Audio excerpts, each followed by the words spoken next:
Pak Jokowi, apakah Bapak turun karena elektabilitas Pak Lutfi tersalip dengan Pak Andika calon lainnya? Pak Jokowi turun karena apa melihat elektabilitas Pak? Saya turun ya karena saya itu Pak. Oh, gitu ya.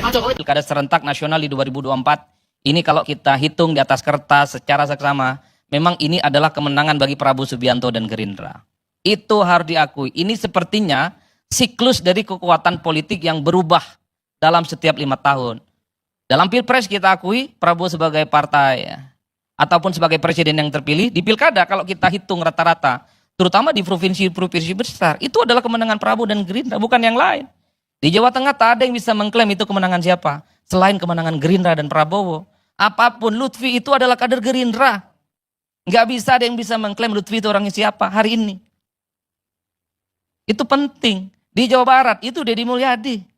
Provinsi besar dengan jumlah penduduk hampir 40 juta. Di Banten Andra Soni. Jelas, fix dan clear. Di Jawa Timur, Hovifah juga sering disebut sebagai orangnya Prabowo. Bahkan di Tuan Kamil, menurut saya ada sedikit eksepsional soal Jakarta. Ini agak sedikit panjang kalau soal itu. Yang ingin saya katakan adalah, secara umum di provinsi-provinsi besar, ini adalah kemenangan Gerindra. Bagi saya ini bagian dari siklus kekuasaan yang saat ini sedang dimenangkan oleh Gerindra di Pilpres yang merembet kepada Pilkada. Ini mungkin adalah obat politik karena Pilkada, saat ini Gerindra menang dan Pileg. Kebetulan Gerindra itu kan dia nomor 3, kalah dari Golkar yang saat itu secara Pileg dia tipis banget perolehan suaranya dengan PDIP. Oleh karena itu, kalau kita hitung rata-rata secara umum, wajar kalau kemudian yang layak berbangga per hari ini adalah Gerindra dan Prabowo Subianto. Dan itu sangat terlihat dari endorsement secara terbuka bisa dilakukan. Kenapa Prabowo Subianto itu memberikan endorsement seperti video-video terbuka di Jawa Tengah? Saya menduga ini karena Lutfi adalah kader Gerindra. Dan kompetisinya di kandang banteng yang tidak mudah. Kenapa misalnya Prabowo Subianto memberikan endorsement politik di Banten? Andra Soni yang dalam survei-survei, dalam kalkulasi politik apapun, rasa-rasanya sulit mengalahkan Airin. Karena Andra Soni adalah kader terbaik Gerindra di Banten, melawan terah politik dinastinya Atut, mengusung Airin Rahmadiani. Kenapa misalnya Prabowo tidak terbuka mengendorse Ridwan Kamil di Jakarta? Saya menduga Ridwan Kamil bukan kader Gerindra. Tapi beda ceritanya. Kalau Ridwan Kamil itu, misalnya besok Ridwan Kamil Gerindra, saya hakul yakin kalau Pilkada Jakarta berlangsung 2 putaran, Prabowo juga akan memberikan dukungan secara terbuka. Seperti yang di Jawa Tengah ataupun seperti di Banten. Itu yang saya kira memang harus dikalkulasi secara utuh. Saya membaca dukungan politik Prabowo di begitu banyak tempat, yang paling samar hanya di Jakarta. Enggak terlampau kelihatan bahwa ada makan malam, ya itu tidak bisa dibantah. Bahwa ada surat edaran yang diupload oleh salah satu artis kawakan misalnya. Iya, tapi kan sehari 2 hari itu di take down. Seakan-akan surat edaran yang enggak terlampau serius. Beda ceritanya ketika Prabowo itu memberikan dukungan politiknya kepada Andra Soni ataupun kepada Lutfi. Terbuka dan itu ajakan untuk memilih. Ini yang saya kira memang kenapa daya hentak endorsement Prabowo di Jakarta itu tidak terlampau kelihatan. Yang justru kelihatan adalah bagaimana dukungan politik Jokowi yang secara terbuka. Oleh karena itu tinggal kita cek nanti ini apakah Pilkada serentak itu, maksud saya Pilkada Jakarta berlangsung 1 ataupun 2 putaran. Per hari ini kalau kita membaca quick count, satu-satunya kesimpulan yang bisa disampaikan adalah kubu nomor 3, Pramono dan Sidul itu mengungguli 2 paslon yang lain. Dengan angka kisiran 50 sekian. Tapi semuanya ini kan dalam rentan margin of error. Quick count itu kan ada margin of error yang 1%, ada yang 1,5%, ada yang 2%. Tentu bagi kubu Pram dan Sidul dibaca optimis bahwa Pilkada berlangsung 1 putaran di Jakarta. Tapi bagi kubunya Bang Silvester, bagi kubunya Kimplas, Kak Irma, dibaca negatif. Itu tidak 1 putaran, tapi berlangsung 2 putaran. Tapi ingat, dalam Undang-Undang Pilkada disebutkan bahwa quick count dan survei ini adalah partisipasi politik dari masyarakat dan bukan hasil resmi dari KPU. Jadi tunggu hasil resminya soal apakah Jakarta itu 1 ataupun 2 putaran.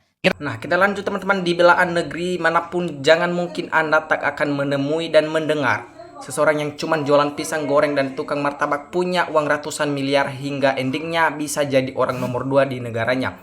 Itulah negeri Konoha yang super heroik dan penuh intrik. Rakyatnya 90% masih pada miskin dan melarat karena pemimpinnya masih menguyurkan dana membagi-bagikan susu dan bansos untuk rakyatnya. Percayalah Anda yang percaya mana jempolnya, yang mesti pemilu ulang atau 2 putaran di Sumatera karena banyak kejanggalan-kejanggalan.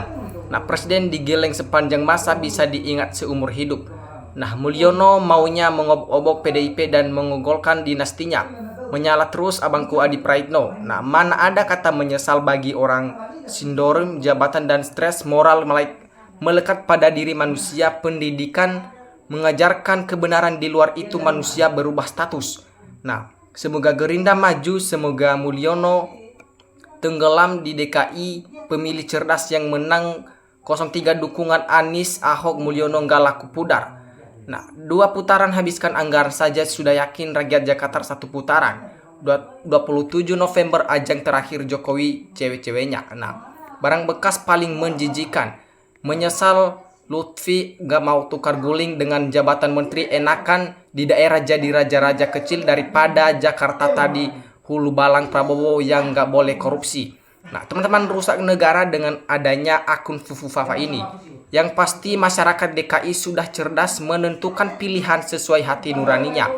Nah, kali ini Lavi Praitno khusus untuk Jateng, Skesilon, Lufti menang 60%, dibagi 10 partai Andika AKK dapat 40%, PDIP dendirian MK partai yang menang itu. Bekas presiden terburuk di Indonesia saat ini adalah Mulyono, mantan presiden terburuk yang katanya keuntungan privat yang tadinya 10% jadi 51%, tapi keuntungannya yang berlipat nggak terasa di masyarakat. Yang ada nambah utang Mulyono yang bilangnya di kantong ada 11.000 triliun, entah buat apa itu, sampai lengser nggak ada penjelasannya apa ini cuma ngeprek masyarakat saja. Nah, di tahun 2029 Gerindra akan bersaing Mulyono Jokowi, tamatlah nasibmu, biar kalah Andika tapi PDIP tetap menang. Barang bekas ambisi jadiin keluarganya penjabat. Betul sekali. Kasihan Airin karena telah dicurangi surat suara pemilih yang tidak datang, dicolok panitia di TPS, RT dan RW, bisa nyoblos kartu atau surat suara sampai 5 kali karena tidak ada saksi. Nah, politiknya Gerindra politik pecah belah, mengambil kader partai lain yang tidak melitin, yang hanya pengen berkuasa. Contoh Gibran, Jokowi, Marwar Sirait dan lainnya. Jokowi benar-benar membohongi rakyat berapa tahun. Adi Praitno nggak cermat. Pramrano mengaklaim menang 1 putaran bukan berdasarkan undang-undang. Pengamat tidak lihat Jokowi titip Gibran, Jokowi balas jasa ke Prabowo. Prabowo tanpa Jokowi bisa menang Pilpres 2024 walau minus Gibran. Bicara partai itu nggak penting, yang lebih penting ketika ada hal-hal yang berkaitan dengan hukum atas dia, ada pihak yang bisa membacuk dan membekukan laporannya. Tujuan yang pasti fokus untuk keselamatan diri dan keluarga. Nah, telah dibuka jasa Jurkam Justip, hubungi Prabowo dengan Jokowi turun sudah derajatnya. Makanya kalau ngomongnya pulang kampung di Solo, ya pulang saja, jangan mau ditunggangi. Nah, presiden yang terkotor Mulyono, kau dikenang sebagai pengkhianat bangsa. Biarpun harta kau sekarang 100 lipat dari awal menjabat wali kota Solo. Habis kerja mengacak-acak, melapor-laporkan seseorang. Pengalaman kita yang berpolitik ini kini sudah suatu ketika akan pecah. Nah, Jokowi urat malunya benar-benar sudah putus. Baru Jokowi lah mantan presiden yang sibuk ikut kampanye padahal dia tidak punya partai. Nah, Jokowi cewek-cewek karena butuh anaknya akan menggantikan Lutfi. Dan mengenai KTA Gerindra untuk Lutfi itu kapan membuatnya, sedangkan sebelum Lutfi kan belum pensiun, kok aneh rasanya. Yang ditunjukkan Jokowi adalah pengkhianatnya ke PDIP, bijak dan cerdaslah menilai. Nah, Jokowi kapan manusia ini sadar tobat? Pemilu tahun 2029 cukup 2 partai saja, PDIP vs Kim, jadi nggak ribet lagi. Bahaya kalau kebijakan Jokowi dilanjutkan yang selalu dibungkus kepentingan. Fakta Adi Praitno memberikan segembalang-gembalaknya. Nah, ayo Pak Prabowo, kalau ingin bertemu melambung badak, habis penjabat yang bikin sudah rakyat kecil. Nah, Pak Jokowi serakah nanti juga beliau menyesal kemudian tak guna akibat perbuatannya. Sudahlah waktu memerintah, banyak kebijakannya yang berkhianat terhadap rakyat. Sudah tidak menjabat masih juga seakan mau memerintah negara. Nah, Jokowi membantu karena Jokowi benar-benar tahu siapa yang harus dibantu. Jokowi itu tulus. Yang penting jika memang menang, Jokowi nitip harus merusakkan kepentingan rakyat. Tapi bagi masyarakat siapapun yang didukung Jokowi, masyarakat pasti menang. Lihat wajah Jokowi begitu bahagia bagi orang-orang yang diucapkan selamat. Nah, Jokowi orang yang jujur, yang penting bisa bekerja penting masyarakat. Jokowi baru pensiun kemarin, udah kelihatan agak tua, banyak pikiran. Tugas ibu mengantar anak sekolah, bapak bertugas mengantar anak dalam pilkada. Jangan lupa kekuasaan dunia itu tak abadi dan perlu diingat siapa yang berkhianat akan dikhianati. Jokowi endorse Ahmad Lutfi karena nanti akan dijadikan menteri, kemudian gubernur diganti oleh Kaisang. Nah, demi anak dan keluarga dekat hingga lupa demi negara, di mana yang berkompeten masih banyak dan saya perhatikan dengan kondisi ini untuk segera diperbaiki. Nah, yang namanya Jokowi tak akan pernah menyesal apa yang telah dilakukan. Apapun alasannya, halal bisa dijadi haram, salah pun bisa dijadi benar. Nah, menang Prabowo karena real caur palsu, KPU tidak jujur, dan Bawaslu yang disuap. Uang daripada untung kampanye beberapa puluh juta bahkan sampai ratusan juta itu bagi orang yang tahu ilmu pasti dibeliin yang positif atau yang manfaat bagi rakyat. Insya Allah banyak pendukungnya, pemilihnya pengen jadi lebih baik. Presiden hanya memikirkan keluarganya, jangan sampai tercecer Mulyono, Rakus, dan Kemarau. Hanya sebuah permainan politik saja. Energi yang dikeluarkan tidak sebanding dengan hasilnya. Seharusnya sistem politik itu tidak hanya berebut kekuasaan saja, tapi lebih condong mengarahkan rakyat untuk memilih calon yang benar-benar terbaik. Nah, gue sebenarnya kasihan lihat Pak Jokowi, terlihat wajahnya seperti beban berat, tapi melihat perilaku Pak Jokowi dan keluarga hilang simpatiku. Kita doakan yang terbaik untuk semua demi negara dan bangsa Indonesia ini. Nah, saya melihat raut Pak Jokowi kasihan seperti beban pikiran yang amat sangat membebani. Harusnya menikmati masa pensiun dengan bahagia bersama cucu, tapi sebaliknya sibuk ikut cewek-ceweknya yang bukan tugasnya. Pak Jokowi apa tidak lelah, apa masih kurang 10 tahun harta berlimpah apalagi yang Bapak cari. Nah, benar bahwa Pak Jokowi bukan ketua partai dan tak punya partai beliau.